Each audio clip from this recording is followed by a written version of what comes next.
N'hésitez pas à liker la vidéo si elle vous plaît et si vous êtes nouveau sur la chaîne, n'oubliez pas de vous abonner et d'activer la notification pour ne rater aucune de nos prochaines vidéos.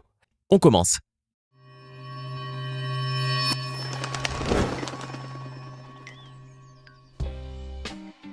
Bonjour et bienvenue à tous. De l'interdiction de porter des talons hauts à l'intérieur et aux environs des monuments de la Grèce antique, à la loi écossaise qui ouvre vos toilettes à des étrangers, sans oublier la prohibition de l'escalade d'arbres et de lampadaires à Toronto, voici donc les 10 lois les plus étranges et les plus farfelues au monde. Allez, on commence. Grâce à son prestigieux passé antique, la Grèce recense aujourd'hui certains des plus fabuleux monuments d'architecture humaine, tels que l'acropole d'Athènes ou encore le fameux temple d'Héphaïstos. Mais si vous voulez vous plonger dans une épopée hellénique digne de l'Odyssée ou de l'Iliade, il faudra au préalable que vous soyez chaussé pour l'occasion. Car si vous avez le malheur de porter des talons aiguilles, vous ne pourrez point fouler le précieux sol de ces monuments historiques. En effet, en Grèce, il est strictement interdit de porter des chaussures ou des bottines à talons, à l'intérieur de ces merveilles architecturales de jadis. Car figurez-vous que le parquet devient très fragile après quelques millénaires, et fouler d'anciennes mosaïques hors de prix avec des talons aiguilles n'est donc pas une très bonne idée. Cette loi, somme toute très bizarre, n'est pourtant pas la seule à être strictement appliquée en Grèce, car il en existe une autre qui interdit formellement toute nourriture ou boisson à l'intérieur des monuments, où même les chewing-gums y sont proscrits. Qui d'entre nous n'a jamais grimpé durant son enfance sur un arbre ou ne s'est pas balancé sur les branches à la Mowgli? Bien sûr, nous ne sommes pas tous des enfants de la jungle et certains d'entre nous ont probablement vécu dans des endroits où ce genre d'activité n'était pas trop toléré, si on peut dire ça comme ça. À Toronto, par exemple, une des plus belles villes du Canada et certainement aussi la plus peuplée, il est littéralement illégal de tenter l'escalade d'un arbre.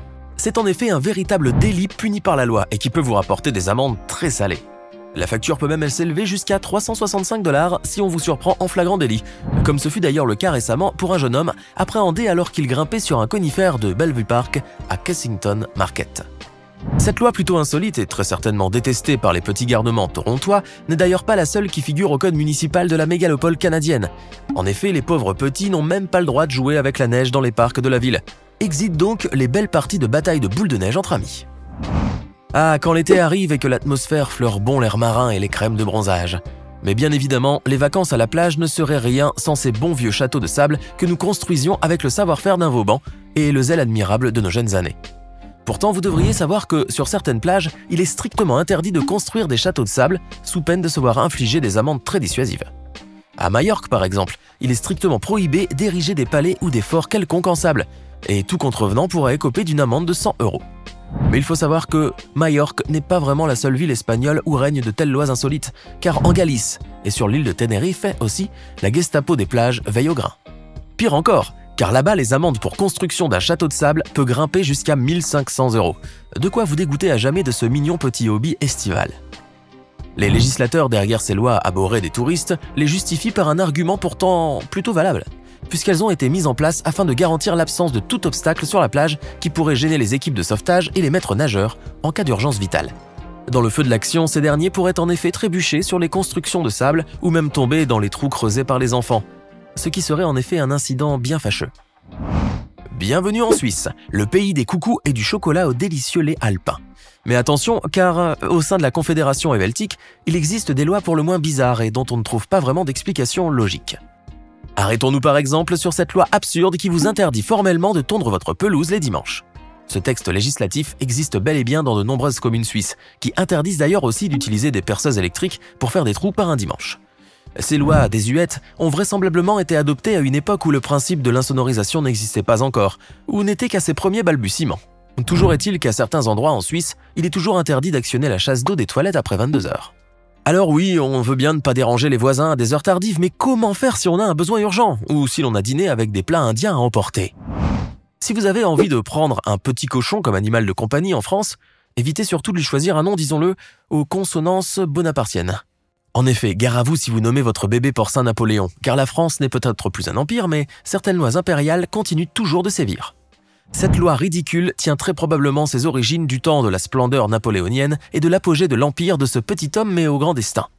Il faut dire que l'empereur était un tantinet susceptible quant à sa réputation, et associer son prénom à un animal aussi sale et abject lui aurait paru un acte littéralement blasphématoire envers sa personne.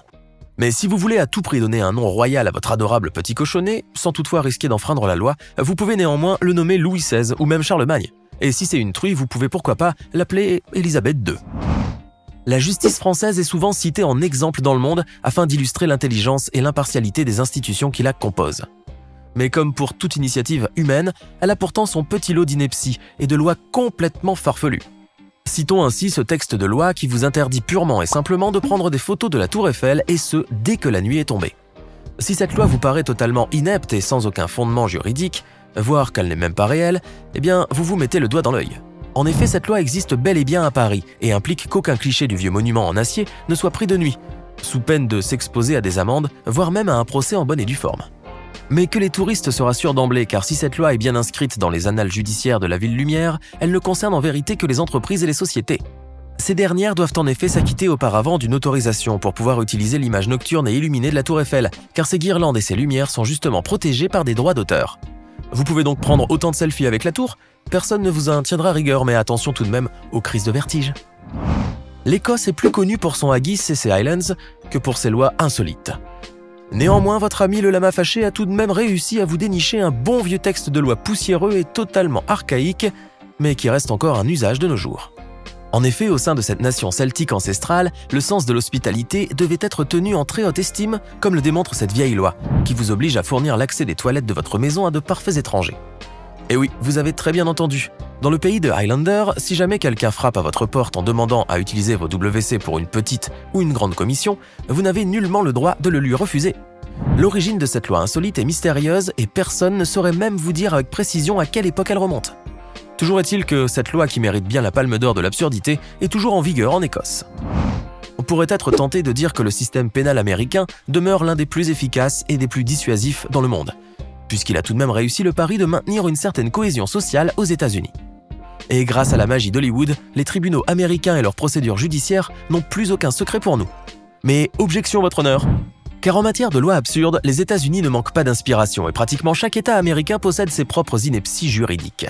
Le Connecticut, par exemple, est un des États les plus riches des États-Unis et qui abrite également de hauts lieux de culture à l'image de la prestigieuse université Yale. Son système pénal et judiciaire est aussi l'un des plus tolérants du pays puisqu'il fait partie des rares États américains à avoir aboli la peine de mort. Mais le Connecticut recense aussi des lois totalement aberrantes qui auraient plus leur place dans un almanach de blagues que dans un véritable livre de texte de loi. Car dans ce bel État, vous êtes par exemple interdit de dresser des chiens à certains endroits, comme dans la ville de Hartford. Mais il y a pire encore. Car au Connecticut, vous n'avez même pas le droit d'embrasser votre propre épouse les dimanches. On ne sait vraiment pas qui fut derrière une loi aussi bizarre, mais on pourrait penser qu'elle fut créée par un mari qui déteste faire des bisous à sa tendre moitié. Nous resterons toujours au pays de la liberté, car vous allez voir que les États-Unis ont compilé des tas de lois absurdes et littéralement surréalistes. À Asheville, en Caroline du Nord par exemple, vous devriez bien vous couvrir été comme hiver afin de ne surtout pas attraper froid. Car si jamais vous éternuez en public dans la rue, sachez que vous êtes susceptible de récolter une belle amende si jamais un policier passait par là. Si, cette loi existe bel et bien, même si elle vous paraît inimaginable et elle est d'ailleurs même inscrite dans le code pénal de la ville. On ne saurait vous dire par qui elle fut adoptée en premier lieu ni l'époque de son adoption par l'État, mais on sait que ça part de la bonne intention de ne pas contaminer les autres si on est malade. Toujours est-il que vous ne serez pas très content si on vous faisait payer une petite fortune pour n'avoir pas pu refouler un éternuement tonitruant, n'est-ce pas? Surtout s'il ne s'agit que d'une simple allergie saisonnière due au pollen. Et bien sûr, comme il est de coutume, votre sympathique ami le lama fâché vous a réservé le meilleur pour la fin, avec cette loi tellement absurde que vous risquez de vous en arracher les cheveux. Sachez ainsi que, dans le vaste territoire de l'Alabama, il est formellement interdit de mettre du sel sur une voie ferrée au risque d'encourir la peine de mort. Cette loi peut paraître totalement surréaliste et sans aucun fondement logique, mais figurez-vous que dans l'Alabama, elle fut adoptée pour une raison bien précise. En effet, à l'époque du Far West et de ses vaillants cow-boys solitaires, cet état était considéré comme le paradis du bétail, et on y dénombrait des milliers de cheptels qui y paissaient en toute tranquillité dans ces immenses prairies verdoyantes. Et afin de protéger les éleveurs fortunés, les lois de l'État prévoyaient que tout dommage fait à une bête devait être intégralement remboursé, ce qui incluait également les animaux heurtés par des trains. La compagnie de chemin de fer devait ainsi allouer la valeur marchande de la vache ou du veau écrasé à son propriétaire légal.